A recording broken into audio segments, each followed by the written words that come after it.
Okay, so we are on example 7 of 10, 6.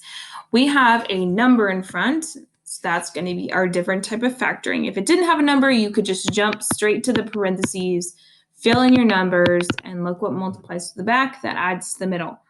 But in this case, instead, since I have the number, I have to multiply these two terms to get the piece that I need to multiply and then add to negative 17. So A is 2, B is negative 17, C is 21.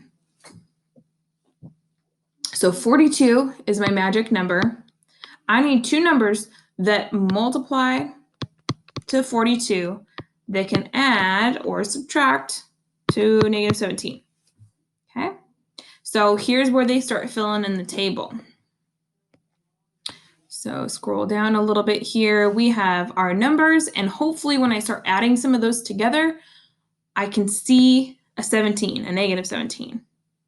In fact, I'm gonna go ahead and jump straight there. These ones here make negative 17, okay? Now, if you're really good at multiplication tables, you do not need this table, okay? You can go ahead and mentally think about the numbers. If it helps, you can write them down so you can see them better. But my factors for this one are negative 3 and negative 14. Doesn't matter which one goes first.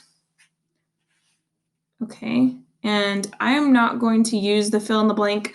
I am going to keep everything off to the side here. So we rewrite it. We keep the front the same. We keep the back the same, but we rewrite that negative 17 that's in the middle as a 3 and as a negative 14. So let's rewrite it. I think our first term was, I gotta relook at it, 2x squared and a 21 in the back. So rewrite 2x squared, rewrite 21. Okay.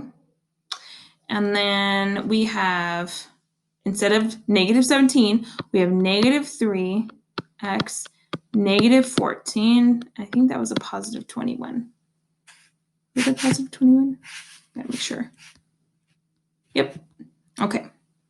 So now it turns into a grouping problem. So literally, those are the steps in order to get to here. Otherwise, it's something that you should have already learned about. So from here on out, this should be review. Parentheses, group.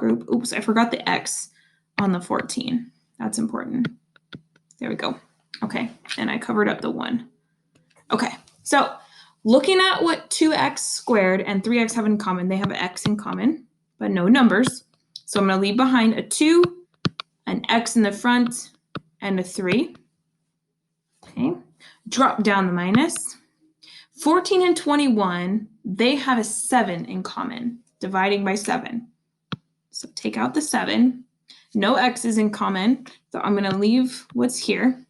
Negative 14 divided by negative 7 makes a 2 and an x. 21 divided by negative 7, don't forget the negative, is negative 3. So they match. 2x minus 3 matches, and now I just have to write them together.